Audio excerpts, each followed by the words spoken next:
Tonight, I can report to the American people and to the world that the United States has conducted an operation that killed Osama bin Laden. Where we continue to follow the capture and killing of Osama bin Laden now. Those are just some of the scenes overnight as thousands of Americans gathered in celebration of Osama bin Laden's death. Former Navy SEAL Rob O'Neill says he has thought about the mission every day since that May Day in 2011. From multiple conversations you had with Rob O'Neill over the past year and a half, how'd you get access? And you described that his head kind of exploded when you hit him. I actually hit him 3 times because I shot him twice when he was standing and once on the ground. That is the fucking American badass right there. We are not going for fame and we are not going for bravado. We are going for the single mom who dropped her kids off at elementary school on a Tuesday morning, and then 45 minutes later she jumped to her death out of a skyscraper. If you need help, hang up and then dial your operator. I'm Rob O'Neill, and this is the Operator Podcast.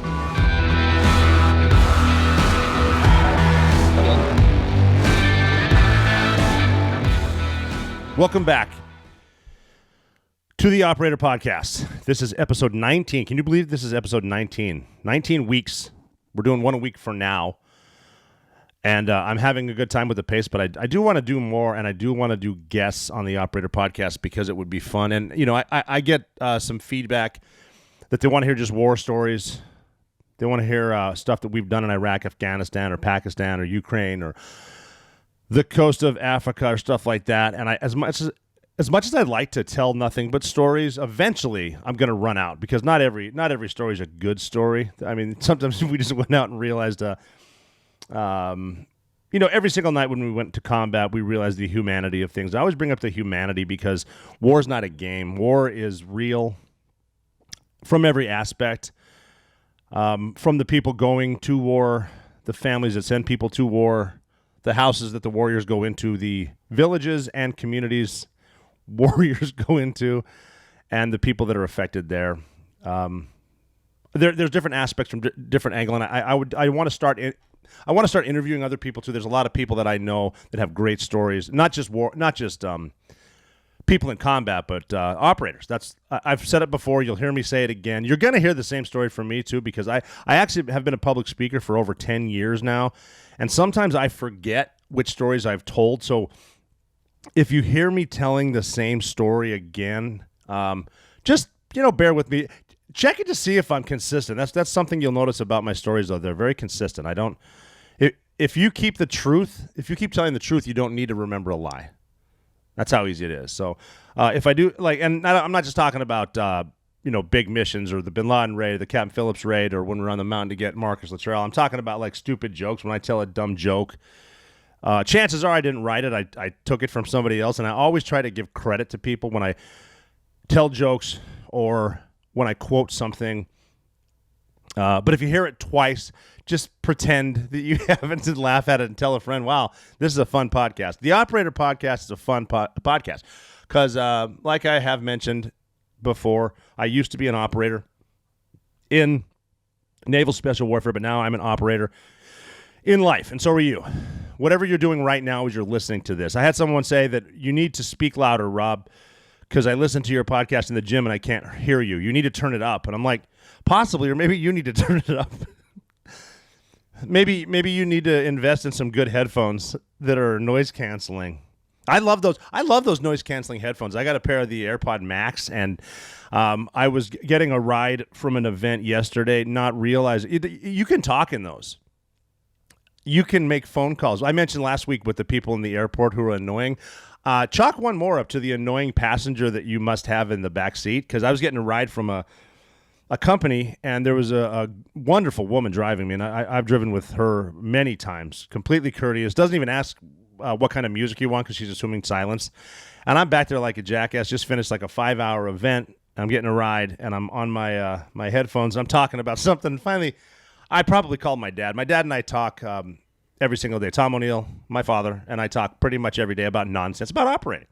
About he is an operator, me as an operator, you as an operator. And she finally turned the lights on and said, "Are you okay?" And I realized I'm the guy screaming. And we're not at an airport right now. I'm in the back seat. So, but the point I was saying is I used to be an operator, but now I'm still operating, doing other stuff right now with entrepreneurship. And that's something that's fun to get into. Like when you get out of the military, especially, and you decide to be an entrepreneur, you don't really realize what comes into that. Like I have an apparel company, RJO Apparel, and we sell all kinds of fun stuff. And I have stuff that I think will be hilarious. I have my mug sitting here with my coffee in it that we invented during the pandemic where we're all on Zoom calls, and it says you're on mute. Pretty cool cup, because you know when someone will be yapping and talking or whatever, and he doesn't realize he's on mute for a while, and people are yelling, "You're on mute, but no one knows. Well, we have that, but it's there's overhead stuff like that. It's you don't just when I first got out of the military, I thought that I would just sell sunglasses and I'll become a millionaire, or I'd become a billionaire. Sorry, that's a big one you'll hear, especially with military guys. Yeah, I just got out and I'm transitioning and I'm talking to this billionaire. Well, you're not, because he's not a billionaire.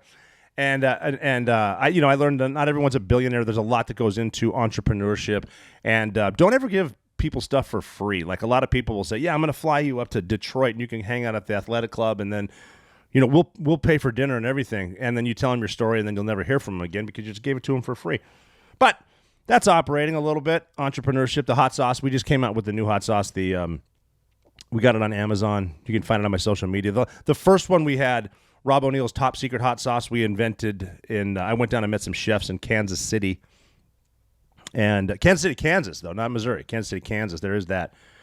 And the first batch was really good. We were selling quite a bit of it. We are sold out of that right now, but that was just blasting the O-rings out of people. Hotter than shit, delicious, but really, really hot. My wife loved it, but she liked to mix it with stuff, like mix it with mayo for like hot mayo for French fries, which if you think we're girls, whatever, that's delicious. And if you've never had mayo and ketchup on French fries together, like that magic mix, I don't know what you're talking about. But we came up with a new one. I put it on my social media yesterday. It's the civilian version. It's actually really good. Same flavor. Still got some good bite, but this is one you can put more of it on your eggs as opposed to accidentally dipping a corner of your toast into it, and then next thing you know, your mouth is en fuego, if you will. But that's because I say sandwich. I was a big believer in, especially at breakfast, if you're eating a breakfast, you should be able to make mini sandwiches out of everything. If you're having an omelet and you have toast, even if you're a keto, some of the keto bread's actually better than human bread. But I like to put cut the eggs up, put bacon on it, maybe some extra cheese, I don't know, and dip it in something. Man, you get a little mini Sammy. Those are good to go. So, so the hot sauce, the apparel, the beer company, Armed Forces Brewing Company, that's good. We're trying to build up there. That's a themed beer after the military, Armed Forces Brewing Company, if you didn't guess. And we have, like, one of my favorites was Special Hops, which is an IPA. I like IPA. And then Preamble, which is based on the founding of this country, because I guarantee when those brilliant people were writing the Constitution and whatnot, they had some ale. We have Cat Shot based off of carriers. The Cat Shot's what shoot the carriers off, and there are people behind the scenes doing. It's not just Maverick out there saving the planet. There are brave people on an aircraft carrier making that roll. Jarhead beer, because that's a name for Marines. Don't tell them I said that, but Jarhead. And then we got Soldier beer, stuff like that. So that's kind of fun. And then whatever you're doing to operate is being an operator. So that's the Operator Podcast. The woman driving me around, listening to me scream at my father on my phone is an operator. So that's the whole point of this, is you're not going to always get the same you're not going to always get war stories. I'm going to run out eventually, unless you want to rehear it. That's fine. I can tell the same stories. You might hear the same jokes. We were at the event yesterday, and this joke, I think I got it from a buddy's wife in Nashville. She said she can always out-joke me. She said, "What's worse than ants in your pants?" Uncles. That's true. So I'd love to know what you're doing as operators, and tell me what you want to hear. Follow it up, the Operator Podcast on Instagram. We're trying to grow that, because at Makuya, although I have a pretty big following, my account has been disabled for something that I said before. They never gave me. I actually there's a point. They say it every day where your account has been disabled, even though they'll say there's new ways to make funds on Instagram, and I just poke the bear to see what happens. It says your account has been disabled. You can put in an inquiry, and I do that. It says it's been disabled. This is like final decision, like I'm on How to Be a Millionaire. But So I can't do a lot of stuff on there, but on the Operator Podcast, do comment and tell me what you want to hear, if you want to hear certain stories, and I'll get into stuff too. Like I said, like right now I'm talking, I have a point what I'm going to say, but I rarely follow my notes because I don't want to. I mean, I will read to you because a lot of times I'm not smart enough to remember stuff, and I try to be as precise as I can. And if I go off on tangents, I might say something that's not 100% correct. But that's how we're going to go. But I'm going to need to talk about current events, stuff that I'm up to, certain shenanigans. People have said they want to hear stuff that I've been into before the wars, even during the wars that have been fun. Training trips, lessons learned, and yes, tactics. I don't want to touch too much on tactics per se because I don't like getting told by people on the internet that I don't know what the fuck I'm talking about.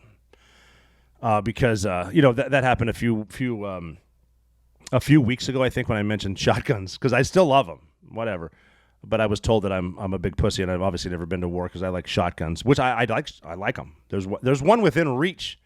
If you're watching me on YouTube, and if you're not watching me on YouTube, if you're just listening, there's 5 within reach.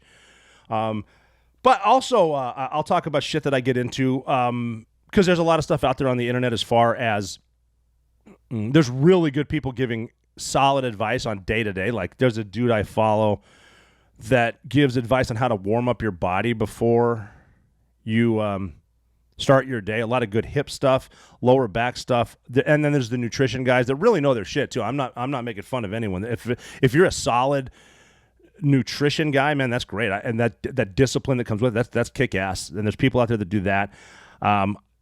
Working out, there are guys a lot better than me that can do stuff. Have you ever seen Ray Cash Care? Like that dude, like I think he goes to sleep doing push-ups.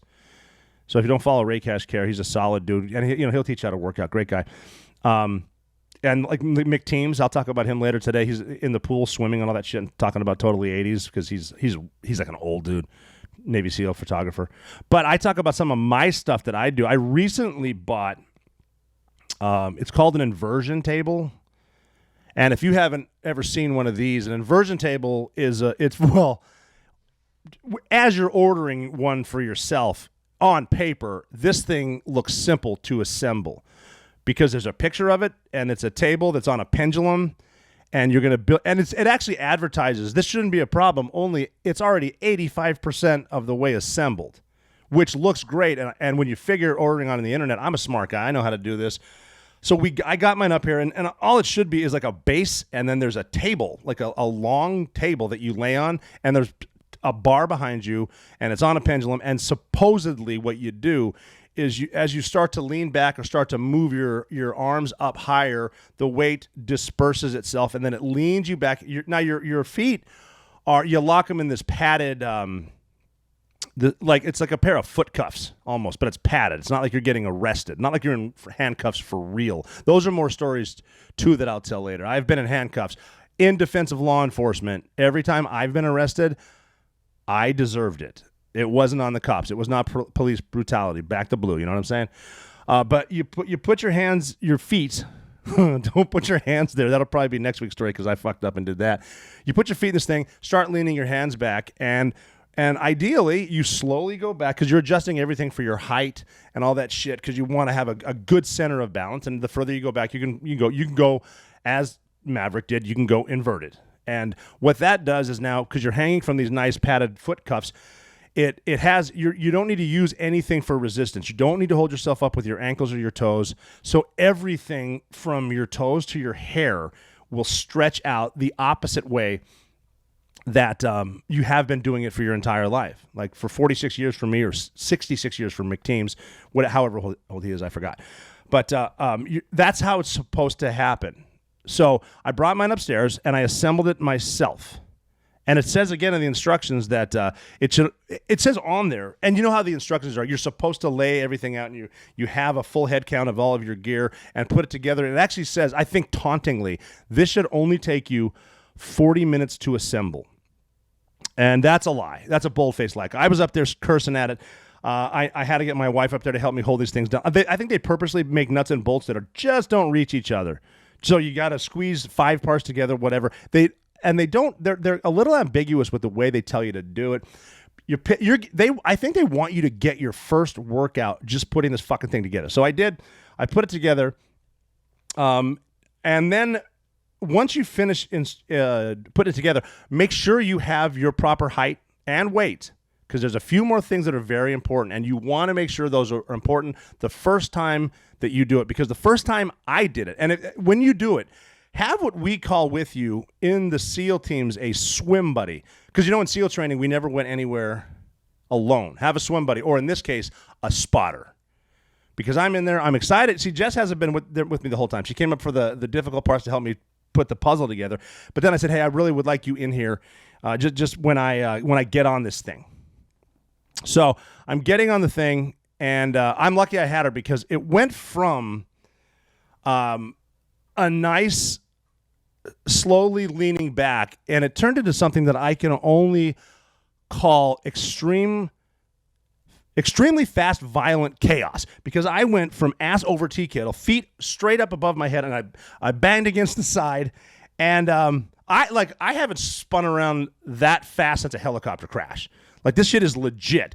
When I went back on it's supposed to relax your lower back. I haven't felt something like this since I got on a ride called the Zipper that was put together by a drug-fueled carny behind the Butte Plaza Mall at the Butte Carnival. But at least the thing with the Zipper is there's a safety lanyard and at least someone on meth to help you if they so desire. So this zipped back, and it must have at first sounded like a set of work boots in a dryer, except a lot faster with obviously more violence. So then I look up at Jess, and that's when I saw her. The only way I can describe my beautiful wife is a look of pure panic.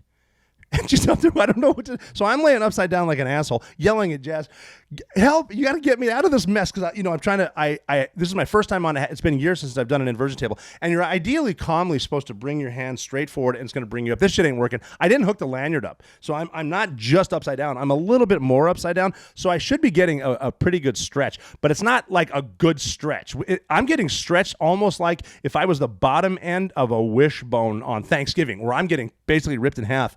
And she said, "Well, what do I do?" And I said, "See my feet next to your head? Yes. Get my head up there." So we're rolling that up. We figured it out. We finally got up there. And I was just lucky that I tried it first, because if my wife was by herself, or God forbid I was out of the room when she tried some shit like that, it wouldn't have been like the bright side would have been a cheap divorce. It would have been more of a shotgun funeral. So I've been alive a long time, and I've done some dumb shit, and I keep a list of the 40 dumbest things I've ever done in my life, and this just took over at number one. And I'm talking like making a bad decision to walk over a minefield. Number one for 40 years, 35 plus years, was when my brother Tom O'Neill and I decided it might be a good idea to get a few big lawn and leaf trash bags, like Glad bags, and get on top of Josh James's garage and jump off like parachutes. And I think we were we're 10 and something else. So that was a bad idea. And that's been the number one thing of list of dumb shit that I've done over the past years. But yeah, number one is the inversion table without a spotter, not realizing what could happen. So here we are again on the World Wide Web. I don't know about you, but I'm getting tired of pop-ups and ads everywhere I go, wondering which government agency or whatever's looking at what I'm looking at. So I use ExpressVPN. VPN is a virtual private network, and I know what you're thinking. Why don't you just go to incognito mode? It doesn't matter which mode you use. Your internet service provider can still see every single website you visited, regardless of whether or not you delete your browsing history. That's why even when I'm at home, I never go online without using ExpressVPN. ExpressVPN is an app that reroutes your internet connection through their secure servers so that your provider cannot see what you're doing. It also keeps all of your information secure by encrypting 100% of your data with the most powerful encryption available. Most of the time, I don't even realize that I have it on. It runs seamlessly in the background, and it's so easy to use. All you have to do is touch a button, and you're protected. ExpressVPN is available on all your devices, phones, computers, even your smart TV, so there's no reason not to be using it. Protect your online activity today with the VPN rated #1 by Business Insider. Visit my exclusive link, expressvpn.com/theoperator, and you can get an extra 3 months free on a 1-year package. That's expressvpn.com/theoperator. expressvpn.com/theoperator to learn more. Yeah, so inversion table, scary at first, but totally worth every penny. I use it now. I have the timing down. I'm actually comfortable enough to use it without a spotter because I have put some safety stuff in the room to include a pump action shotgun. But that's probably one of the best investments I've ever made, simply because when in life, and you listening to me right now know this, you get little bumps and bruises, little owies, and I've got a couple herniated discs. A lot of people have that stuff. Like I said, you don't need to have been in combat. Look at the dude who's been working construction his whole life. That's a serious operator right there. That's some serious shit. You might have some bad backs, bending over, sitting in a fucking chair for forever. We're not supposed to sit. I used to make fun of people overseas that would squat to poo or squat to hang out, and they weren't sitting in chairs. But I'm talking Afghanistan, so a lot of shit's different there. But I started to wonder, I wonder if they're right, because it's just squatting around talking about, last Thursday's man dance. That's as weird as a man dance is, and I'm not getting into that right now. But squatting around like that, just talking to your buddies, sitting crisscross applesauce at kindergarten, that's good for your hips, man. You don't realize that. But, all the skydiving, all the falling, and not just like free falling. I'm talking, I can fall. I still fall. It sucks. Everything that you've done, especially, in the military, those friggin' boats, all the stuff that looks cool on the recruiting commercial, but's not cool. Like the boat guys, my God, they're back. The guys my age that were driving the boats, the special boat teams, they used to be special boat units. Now they're special boat teams, which is cool. Teams, man. Why not? Bad backs there. What I'm getting at, because I go off on tangents, if you do have back problems, any kind of problems, like tight hip flexor, stuff like that, this inversion table, man, check one out. I'm not saying you need to go buy one necessarily, but you find a gym, if you have a gym that has one, get on that bad boy. And, I'm assuming you don't want to stay upside down for too long of a time, because something with gravity in the blood to your head. I'm sure I found out trying to do headstands as a young kid that stand upside down too long, it'll black you out, so you fall down. This one, you are in foot cuffs. So God be with you. What else? So I'm talking about operating around the country. I do, like I said, I've been speaking for a number of years, which brings me to a lot of different places. I get to talk to lots of people personally every week, which is good, because I think it gives me a frame of reference of what people are really thinking. Because if you can believe this, the media is full of shit. They're telling you what they want you to hear. There's a big agenda, and that'll be more and more podcasts down the way. But getting out and seeing people, seeing the woman who was driving the car for me yesterday, talking to different people at different conventions or different law enforcement around the country, it's nice to get a pulse, because the scientific poll that's out there is not necessarily real, if you can believe that, and there's stuff going on, but people are generally good, and I like that. And I mean both sides of the aisle. Like, there's a difference between the gun guy on the internet who's yelling at me about my tactics and my shotgun, as opposed to the gun guy I run into at the range, I haven't been to SHOT Show yet, but I'm assuming I would get along with everyone there. There's different people in person. The internet's not real, and you'll see videos of that, of Louder with Crowder. He ran into a guy that was just wanted a piece of him for so long, finally ran into him in person because he went looking for him, and all the piece was he threw a beer at him and ran away, which is but I get to run into people in my escapades and kind of find out what, like, a lot of the stuff that I'm a big believer that shouting someone down or silencing them is not the way to learn anything. You should be able to sit with someone and talk to them and hope they have a differing view than you do, a different point of view than you do, because you might learn something, or you might be able to have a dialogue. And that's what I found.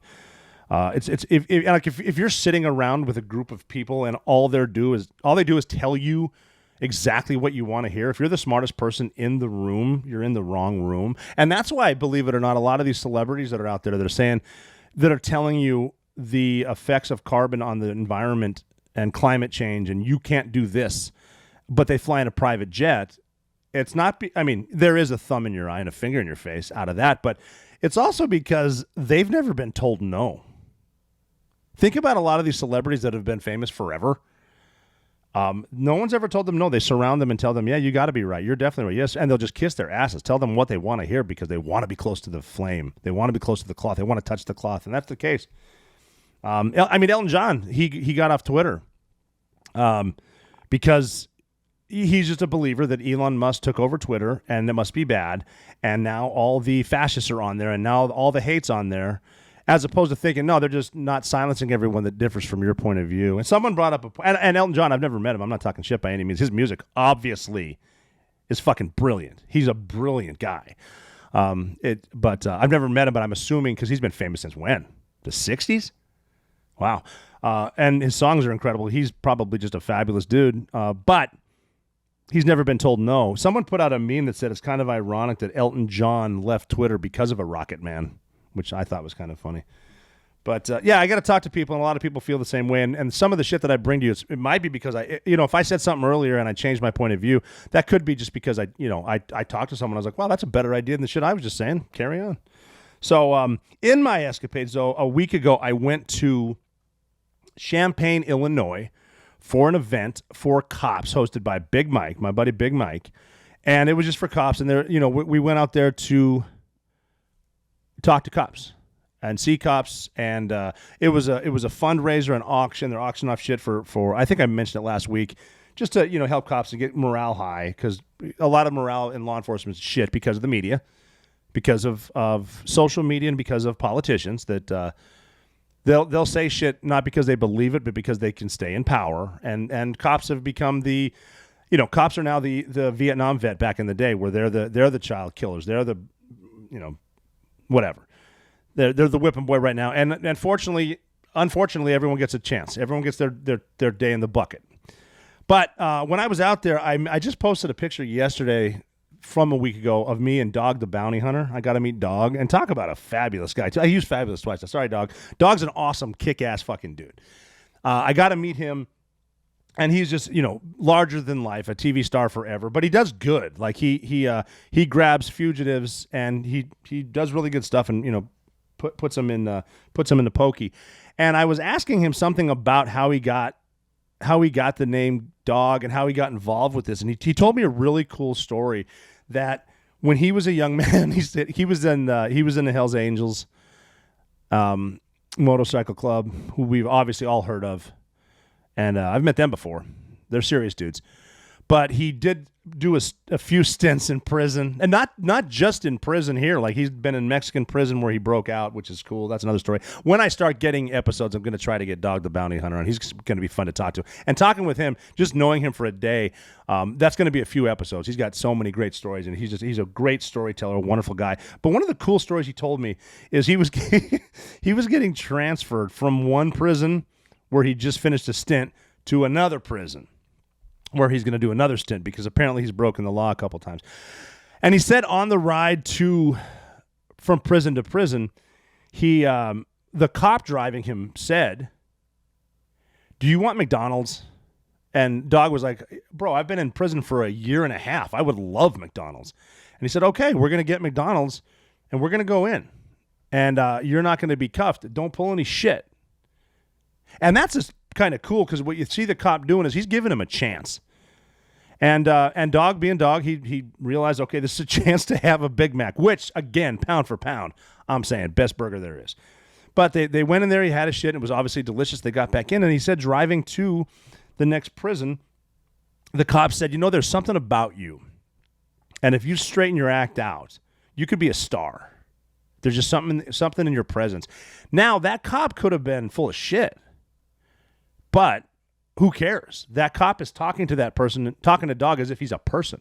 And that's how, when we talked about the TSA and whatnot, that's how you can treat people. If you can give yourself a second to put yourself in their shoes and realize that they're their own vessel on their own journey, and they've got shit going on in their mind, in their lives, that you don't know. So give them a chance. And so this cop said to Dog, there's something special about you. And that's when he decided to clean his act up. And he said, he got out and he became Dog the Bounty Hunter. And he said that changed him, but he in his career, he's not arrested, but I guess detained like 10,000 people. And he said he told that to every person he's grabbed. He's told that story 10,000 times to each one of those people, each one of those criminals, each one of those fugitives, with the chance that maybe what I say can make a difference in their life. And maybe my talk to them will change them, and they'll change someone else's life or lives in the process. And again, that's the butterfly effect. And I think that's cool. That's a pretty cool story. I definitely got to get him on here. And like I said, we are going to get guests on here. On the Operator Podcast. It's going to be fun to interview people because I've been interviewed before. I think I know how to do it. It's going to be hard for me because I've heard that the key to a good interview is just knowing how to shut the fuck up. And I'm trying to learn that. That was the after the Bin Laden raid. On the Bin Laden raid, one of the most common questions asked even by the guys in the house, in Bin Laden's house, after we killed him, was who got him. And the most common answer was Nizro got him. And the most common response to that answer was, shit, we're never going to hear the end of this.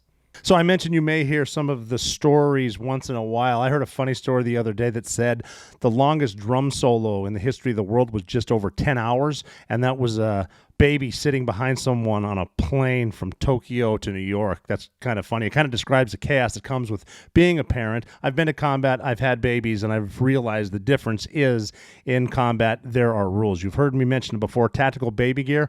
It has everything you need. It's highly practical. It looks a lot like high-end military gear, highly practical, highly functional, extremely high quality. It's always ready to go, and they have everything from diaper bags, baby carriers, strollers, wagons, all the accessories in between that you might need to be an operator that happens to be a parent. And when you need to get them clean, get them fresh, get them ready to rock and roll in no time at all. There's a lifetime warranty on this. Check out Tactical Baby Gear. TacticalBabyGear.com. Check out the cool accessories, how high-end it is, the history, all that good stuff. Use the code THEOPERATOR for 15% off right now. That's at TacticalBabyGear.com. Code THEOPERATOR. Guns, God, and diapers. So, that's some of the travels. And speaking of travels and what's going on in the world, I would be a bit remiss if I did not mention the World Cup. Even though I never played soccer, I was never a footballer, but I love the World Cup. I've been following it. I've been mentioning it here. The World Cup, the next World Cup's in the United States too. So if you want to come with me, I'm going to every game. And I don't mean every game for the United States. I'm going to try to go to every fucking game. But, obviously I probably can't make it, but it's coming here. It's going to be exciting. And just yesterday, the reason I bring this up, I'm getting to a point. Militarily, because I know at this point someone's asking me if I was even in the military. Will I talk about it? Croatia played Argentina yesterday, and Argentina won 3-0.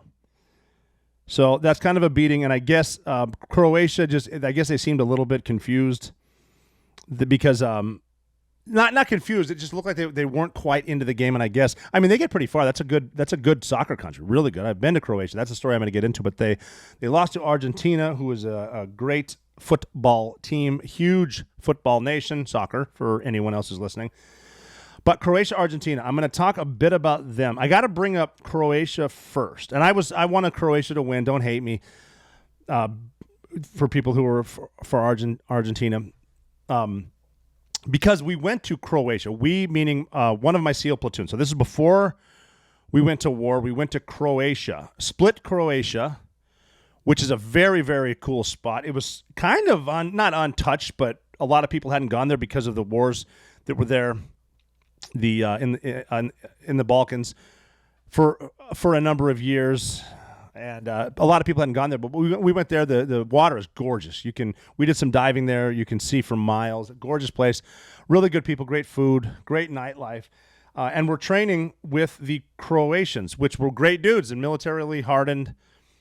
And, we had a lot of fun. And they would take us out, and they cooked dinner for us. We'd sit around and drink beer and drink wine and have their food and whatnot. But one night, we, being a platoon at SEAL Team 2, decided to go. They asked us to go to the Croatian Cup, which was the title game for Croatian football clubs. So we're like, yeah, we want to go. So we went to the Croatian Cup in Split, Croatia, and we went out shopping like you do. We bought like the white jerseys and the scarves. I've got some pictures. I don't have them with me right now, but I'll post them this week. I've got a trip to take, but I'll go through the stuff and find them. Me and Ben Milligan was there. So we might have been SEAL Team 4. We were one of the SEAL teams that I was at. SEAL Team 2 or 4, whatever. They just, like I said, we just switched. It would have been easier for SEAL Team 2 and SEAL Team 4 just to switch signs instead of buildings, but whatever. So we're over there with a SEAL platoon. Milligan was there, so it was Team 4. McTeams, he was there. And we went to the Croatian Cup. And I don't know the teams from Adam. I don't care, but the people in Croatia are all excited. And we're watching this. The home team is playing, and this is madness. I'm talking people blasting off flares, smoke everywhere, and they're singing the entire time. And for me, to be in a crowd that size in a soccer stadium, listening to an entire crowd scream and sing, there's just something to be said. If you've never seen it, never witnessed, that's the only game I've ever seen, the only football game I've seen in Europe. I got to get back over there. I really want to get up and see some Premier League games. Love to see Barcelona, and I would love to see Real Madrid.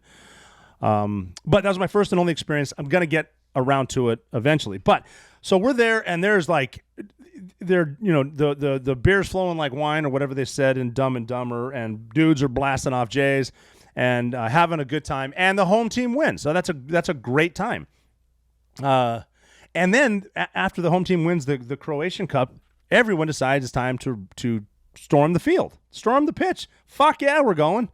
So it was me, most of the platoon. So we'll call it a solid baker's dozen. Navy SEALs run out there with them, and we kind of look like we're there. We're all wearing the jerseys. We all got our stuff on. No one's speaking any language because everyone's been drinking all day, and we're celebrating. Everyone's jumping, and we're running through the field. And now, here's where it gets interesting. There's a sign hanging on one of the side. Well, you see people hang the signs along the walls outside the field, right on the pitch, and it says "White Boys." So we're like, well, hell, let's go grab that sign. White Boys. Why not? What could possibly go wrong? So we run over to that sign, and we're just taking it down. But to the other 60,000 people who happen to be from there, they weren't saying white boys as in white boys. They called them the white boys because of their white jerseys, because of the home whites. And now these foreigners, they don't give a shit where we're from, are tearing it down in front of them.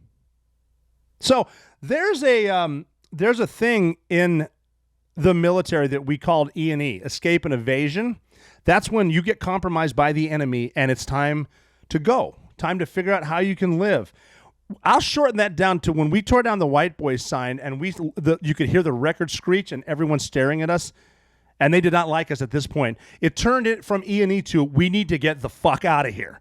So everyone's running. Some people are fighting. We're just trying to get away. We can't explain to them that we didn't know what the hell we're doing. We're just ugly Americans, which I think pissed some of them off a little bit more. A couple bumps and bruises. One guy had to scale the wall. I guess he climbed out of the damn thing.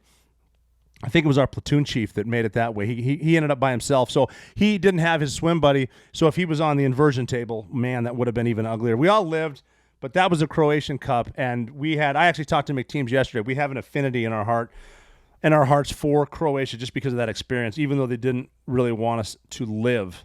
But that was that platoon, SEAL Team 4, you're right.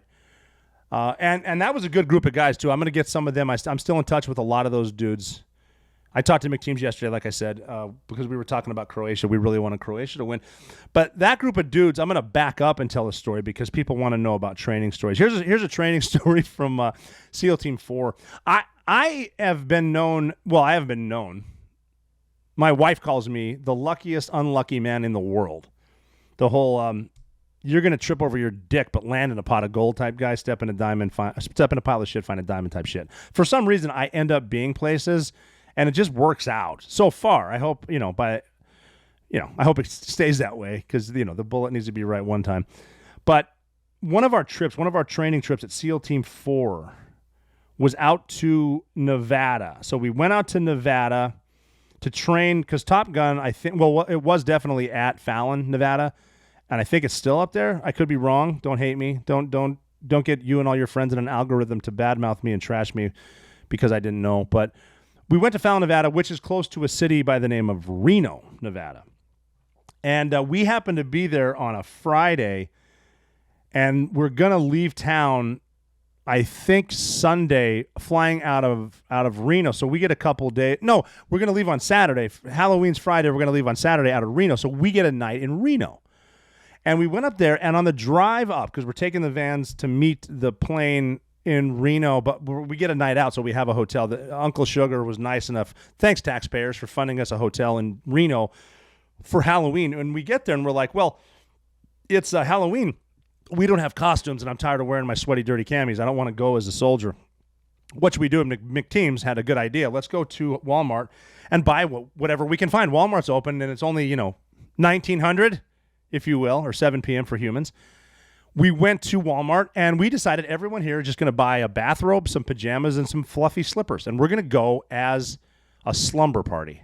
And so we did, and I'll tell you what, and I have pictures again. I have a tub of pictures downstairs. I refer to this tub of pictures that time in my career as the global war on tourism. But we went out as the slumber party and had one of the most fun nights of my life. Me and McTeams hung out all night. Milligan was there. Sandy was there. A bunch of our dudes were there. We had a blast. And so McTeams has this character. Another interview I'm going to have on here. He used to pretend it's not all war and explosions and breaching charges and combat. There's a lot of humor involved. And I've mentioned before that when some of the darkest times bring out the best humor, some of the funniest guys have been through the hardest training. Some of the funniest guys I've met are Navy SEALs who have been through BUDS. Some of the funniest guys I've met have been through the Q Corps, Army guys. Some of the funniest dudes I've met have been pararescuemen in the Air Force. And funny guys, too, that have been through hard shit. And some of the hardest stuff is when you can look around at people and just say, well, this sucks, doesn't it? Seeing someone on that icy 2-mile ocean swim at SEAL Team 2 on a Tuesday morning, just seeing your buddy that looks fat because his fat face is being rolled up by the hoodie he's wearing in Mother Ocean. But McBee used to bring out a character that he would call Dwight D. Culpepper. Now, Dwight D. Culpepper was an evangelical Southern preacher that you hear on TV, the one that, God's omnipotent, God can do everything, but we just can't handle the checkbook, so send money type guy. The preacher that's all about God, but somehow he can squeeze 6 Ferraris into his garage at his $20 million mansion that he lives in with his wife and mistresses and whatnot.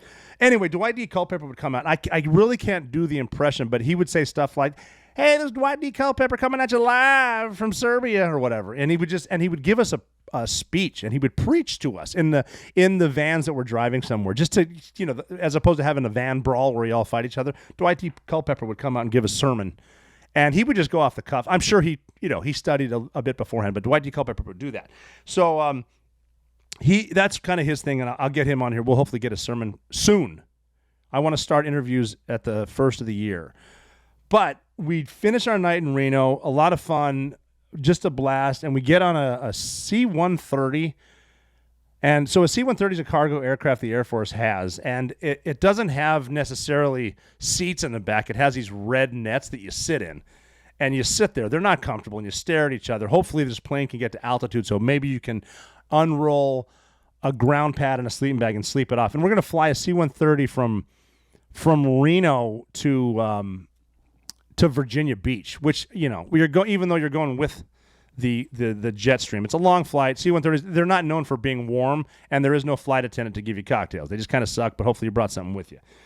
So we're on this thing, and we take off from Reno, and then for some reason we had to land in Vegas. I don't know what the hell they're doing. There's an Air Force base there. There's an Air Force base there in Vegas where they run like the Predator drones. And the Predators would bomb people in Iraq and Afghanistan, and then those Predator pilots would claim PTSD because even though it's a video game, we were killing people, and it really hurts my soul, so I need PTSD and 100% disability, which is fine if it really bothers you because you are killing people, but I think maybe you just had a long night at the craps table looking for a little downtime. But we land at the Air Force base there, and obviously the plane breaks, which I love. Sometimes with the Air Force, if you're in a good place, the plane might just break for 24, 48 hours, which it happened to do. So it breaks there. Now we're stuck in Vegas for 48 hours. So that means, and obviously the barracks were full, so we got to get hotels in Vegas. So once again, the taxpayers are going to fund another night out. So we're still hungover from Reno, and me being the luckiest unlucky man in the world, I didn't get us to Vegas. I just happened to be there when the team got to Vegas. And now we're in a school bus, and we're going to Vegas. So last night was Friday, Halloween. Today is Saturday, but it's still Saturday, and it's still Vegas. It really doesn't matter. There's no clocks in Vegas because anything can happen at any time.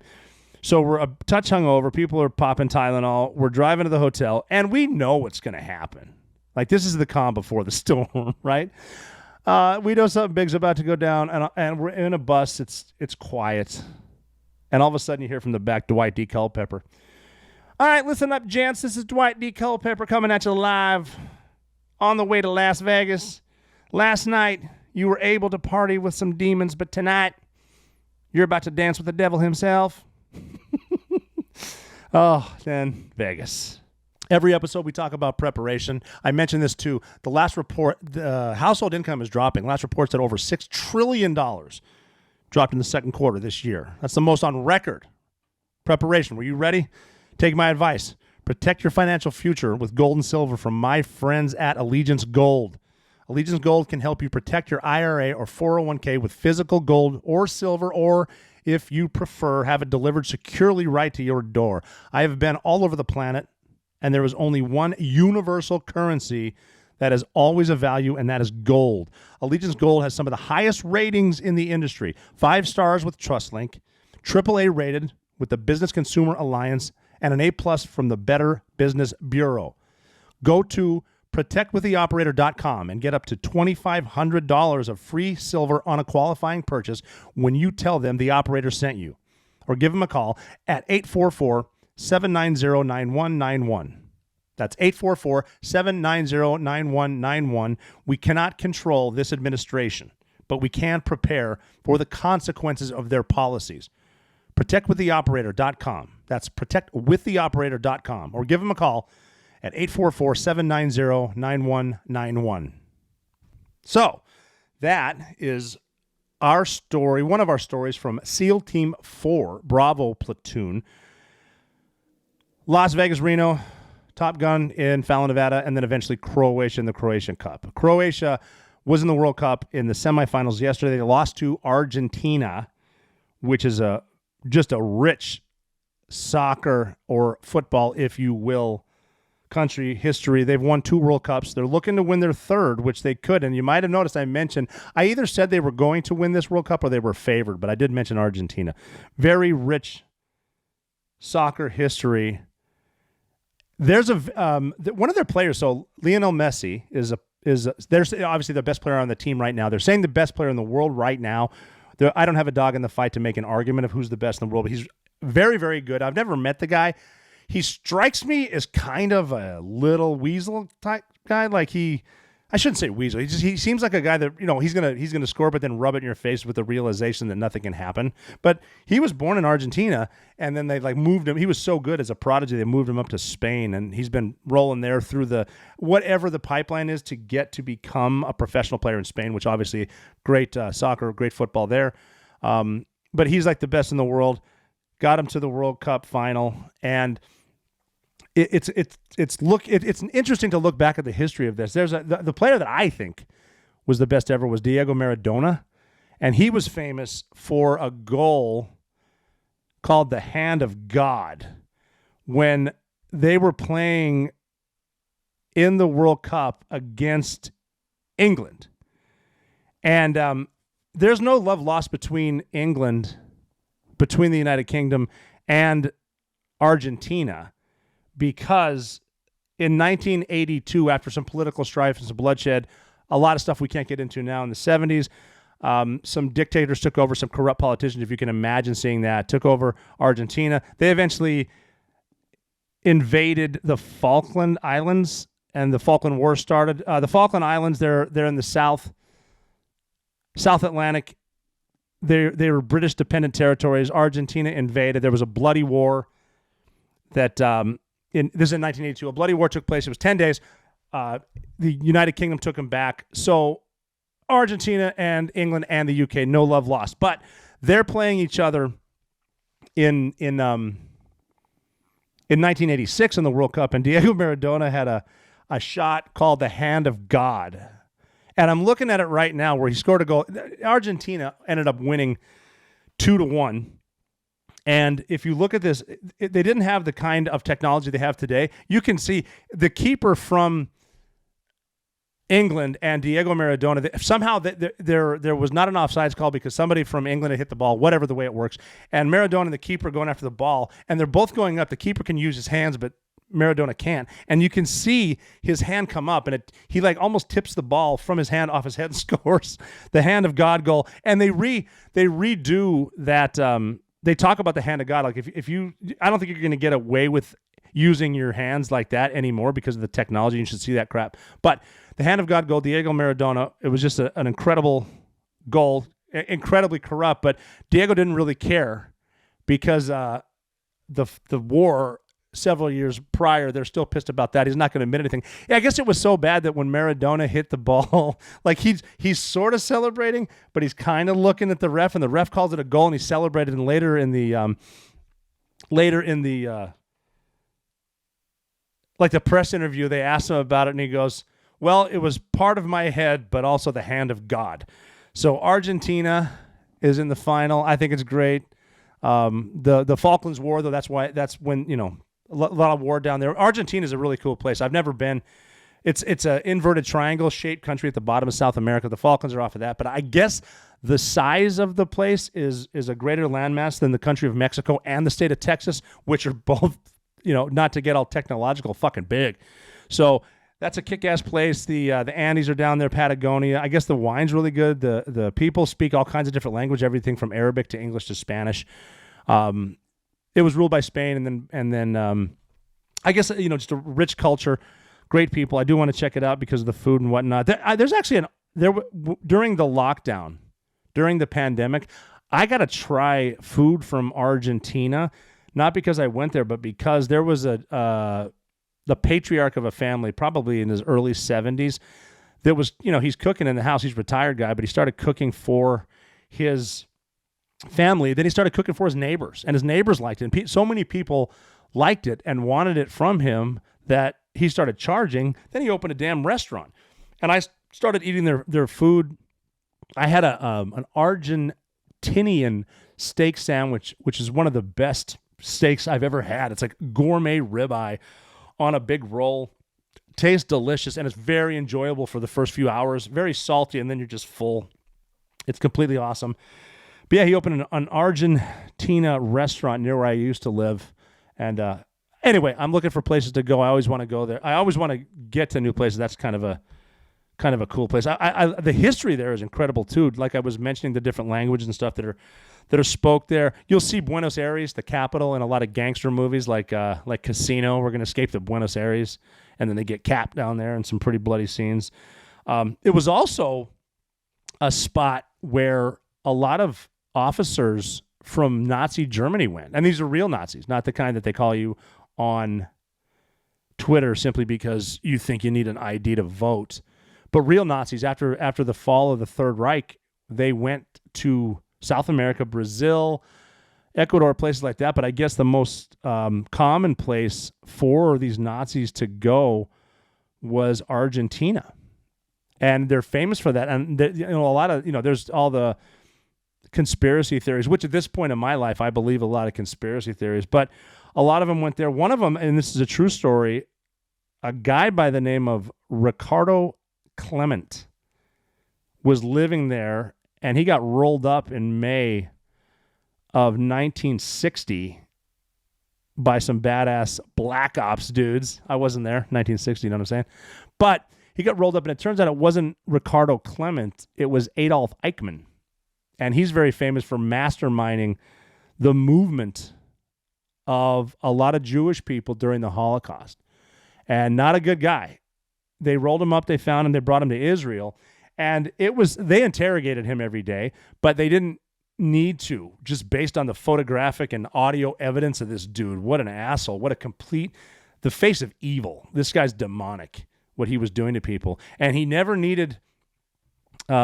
They never needed a trial, but like I said, 3,500 pages of interrogation or whatever. They convicted him to execution. He appealed. The appeal didn't last long, and they hung him. But here's a guy. He never admitted guilt. He never admitted doing anything wrong. Complete sociopath and saying the common shit. Well, I was just following orders, admitting that I'm not a good leader. I'm just doing what I'm told, which is complete bullshit. Because if good men stand around and do nothing, that's where the problems come in. He's in hell right now. But what he said, here's what tells you the way this guy thinks. Adolf Eichmann, his last words before he died, he said, "Long live Germany, long live Argentina, long live Austria. These are the three countries with which I have been most connected and which I will never forget. I greet my wife, my family, and my friends. I am ready. We'll meet again soon. As is the fate of all men, I die believing in God." Well, I hope you believe in God, motherfucker, because you also believe in the devil, and you're with him right now. So, I'm not pinning anything on Argentina. I'm just saying because of the World Cup and because I'm watching it, I did some history, fascinating history, fascinating people, wonderful food. My first encounter with people from Argentina was I gave a speech in Miami to a company based out of South America, the majority of whom were from Argentina, but the CEO was from Brazil. Now, I didn't know much about football at the time, and not the realization that it is a religion down there. Like you don't mess around with it. Like it's not uncommon. I'm not saying Argentina. I'm saying South America. Like if you make a shady call as a referee, there's been hits on you. People have been players kidnapped. So I'm giving a speech. I'm new to the speaking circuit. I'm talking 2 months out of the Navy, and I'm giving a speech in Miami at the Ritz-Carlton. And the CEO of this company from South America, who's from Brazil, everyone else is from Argentina. He said, "Hey, man, do me a favor. Open with a joke where you say something about football in Brazil being better than Argentina, and that'll be hilarious for everyone." I'm like, that sounds great. I'll think of something quickly. And then I get up there. I'm giving my speech to this crowd of mainly people from Argentina and the one Brazilian who's the CEO of the company. So I got up there and I said, "Hey, my name's Robert J. O'Neill, and I'm here to tell you some stuff about leadership and team building. And I'm trying to think of a way to relate to you because I was from a high performance team as a Navy SEAL. I don't know, what you do. I'm not going to tell you how to do your work, but I'll describe it to you in terms that maybe you can. I'm going to talk in terms of soccer, and that right off the bat tells you I don't know much about it because you don't call it soccer, you call it football. The only thing I know about football in South America is that Brazil always beats Argentina." Yeah, so that went over like a fart in church. That was not good. And that was the first speech where I really got bad reviews. So don't mess with soccer. South American football, World Cup, Croatia, a little bit of travels here and there. Just interesting stuff. When I go through my pictures, like I mentioned, that I have a picture, 1,000 words, that whole nonsense. A lot of stuff comes back and it's interesting. And these are the things that I continue to want to talk about. Like I said, I can't tell war stories every single time. I mean, I can, but they might be the same. And I will get into interviews, and that's going to be a really good time. There's all kinds of people that I do want to interview. It's going to be good. And like I said, check out the social media that I have and tell me who you want to hear from. I have got a couple ideas. I got a few ideas for the first few interviews that I do. Wonderful guys that have great stories, and it'll be a relief. You don't need to hear me talk anymore. But yeah, so South America, we talked about the size of Mexico and Texas. I do want to talk about what's going on at the border right now. Obviously, that the whole debacle where politicians are just going to tell you what they need to get reelected, and if you can't see it, it ain't there. And we're at a point right now where I'm not going to get into it, but certain things are happening with certain political decisions and certain executive decisions that are making more and more people come through our southern border, where they think to a point we're going to get to about 14,000 people a day, 5 million people a year, illegals coming to this country, which is an invasion. And it's not just people from South America. You're getting people from every country coming in, which is very, very dangerous because it's one of those something bad hasn't happened yet, so that means it won't, where a lot of Democrats are just loving to see people come in because it means more votes. And it means an argument. And, I'm not going to get into that today, but like there are guys coming in. They rolled up a dude from Afghanistan that we trained. He was like an interpreter and a soldier, and they just rolled him up on the border of Afghanistan. Now, when we're mentioning how many thousands of people are coming through a day unchecked, no one finds them, I found it kind of kooky that one of the guys they roll up is a military commando that we trained. It's like we got these unaccompanied minors who can roll through untouched, and the guy we trained gets caught. Like, how well did we train him? Which brings you back to how we lost Afghanistan, and everyone's saying, yeah, there's no way we can lose to the Taliban because we're training these guys and they're going to stand and fight. No, they're not. One of our best guys got rolled up on the border of South America, which brings up so many points to talk about. It's like, how well were we training them? Not that well, apparently. And this guy gets rolled up. So that brings a lot to talk about, too. In future episodes, I want to get back into the training of Afghan and how complex the country of Afghanistan is. And it's not just, it's everything from how long they've been at war since before the Soviet invasion, since our invasion, and just the political sensitivities of putting yourself in their shoes as another vessel. Even though we have different cultures, maybe understand that you coming in with that $10,000 worth of gear in the Oakleys, without a beard, that you might be a stormtrooper. You know, even though they haven't seen Star Wars, George Lucas came up with that to be the bad guy. Everything from the histories of Afghanistan to the warlords to how to deal with them to funny stories of training those guys, and as opposed to training and doing jumping jacks, just the spray and pray, which are great, not great, but just ridiculous stories of an hour-long gunfight with everyone full auto, no one gets hurt, and everyone walks home type shit. How we got into the wars with drugs, the war on drugs over there, where without taking a second to realize that Afghanistan produces 90% of the opium in the world. Maybe a lot of people are relying on that to feed their families, and maybe if we start burning it, they might become Taliban. So there's just again, these are future subjects we're going to talk about, and I do want to hear about it. Let me know what we're going to talk about, because you will be listening to my pretty voice for the next few episodes. But it's again about how to get good at something. Do it 1,000 times. Tactics, effective communication. Effective communication, repeat. Talk to each other again. Be into a room. Don't be afraid to talk to each other. Don't be afraid to have effective communications. Think outside the box, and you're never out of the fight.